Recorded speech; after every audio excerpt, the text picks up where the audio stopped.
Hello guys, my name is Sydney Markham, and for today's Issues in Education Daily presentation, I'm going to be discussing is the road to virtual schooling smoothly paved? I want to go ahead and start off with what is virtual school? Virtual school is when all student services and courses are conducted through internet technology. The virtual school differs from traditional schools through the physical medium that links administrators, teachers, and students. I want to go ahead and talk about 2020 because this is where a lot of virtual school is coming into play, especially around our area. I know it's a bigger thing like in bigger cities and everything, but where I'm from in Logan County, this is a big deal, especially in West Virginia as well. So 2020 has really tested the education field along with many other things. One thing being virtual schooling. When the coronavirus first came to America, the schools were shut down and went completely to virtual. Not only was this a huge impact on the students, it was a huge impact on the parents as well. The schools had to find a way to get in contact with their students and parents while being safe and social distancing. The kids weren't getting the social needs that they needed while they were at the school. But this didn't just impact the K through 12. It impacted the college as well. Colleges also had to shut down, and their schools went virtual too. It was really hard for the people in the medical field to do their clinicals and their hands-on activities, just like we had to do videos for our classroom learning. Instead of going to the classroom and getting that, we had to watch videos of how they were doing their classroom and how that was working. I never in a million years, which no one would, ever thought that we had to tell our kids to hurry up and get on their Zoom call for school. But at the beginning of 2020, the road to virtual school was not paved as much as we needed it to be. But how could we perfect something that is so new? Now that the summer has passed and we have time to figure everything out, we're in the new school year. Parents have a big decision to make. For parents with school-aged kids, the coronavirus has made this back-to-school session anything but routine. Across the countries, parents are wrestling with how and where students should learn and what they need to be successful academically, socially, and emotionally. I live in Logan County and our options are either blended or virtual school. When they first went back in the fall, it was just 2 days a week on the site and then 3 days virtual. But now they have the blended kids go 4 days a week. They have changed it. They go Monday, Tuesday, Thursday, and Friday, and Wednesday is their virtual day. But there are still kids that will go, they're strictly virtual, and they go all 5 days. But this is very hard on the kids. This is hard for them to get up and think that school is at their house now instead of on site at school, what they're used to. This also can be hard on the parents because not all parents have babysitters for their kids. A lot of parents have the same schedules as their kids. They have it set up where when the kids go to work or when the kids go to school, the parents go to work. And when the kids come home, they come home from work. So a lot of parents don't have babysitters for their kids. So if 1 week in West Virginia, if we are orange, then we can't go that week of school. So if 1 week that we're orange, we don't know. What if the parents have to miss some of their work because we're orange? So I could see where this is parents are having to miss work and it's really causing an issue for them too. But I have some examples, some list of misconceptions of virtual learning. One is students aren't able to socialize. It's very true, I think.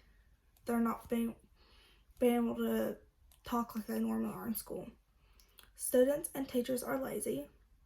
I feel like the students can get very lazy, in my opinion. It is an easy way to get a degree. I disagree with this. Virtual learning is hard and can be harder to not have someone with you teaching you the material. Like some people have to have somebody sit right beside of them and teach them everything.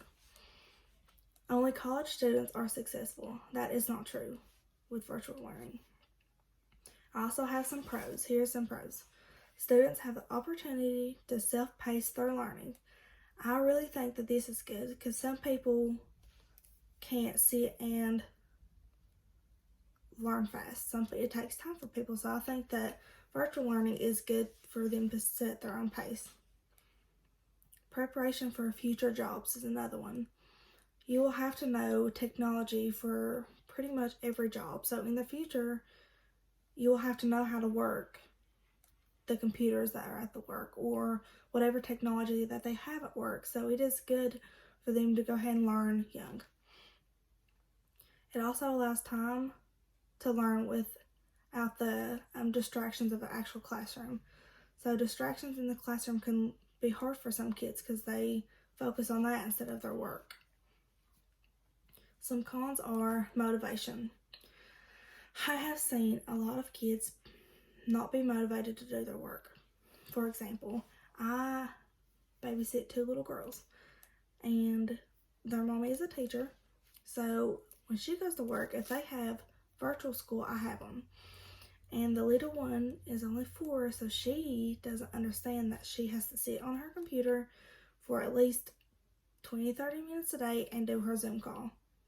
She hates it. She does not think it's school, so this is her lack of motivation. She has nothing. Online, this is another example, is online students' feedback is limited. Not a lot of communications with teachers and classmates.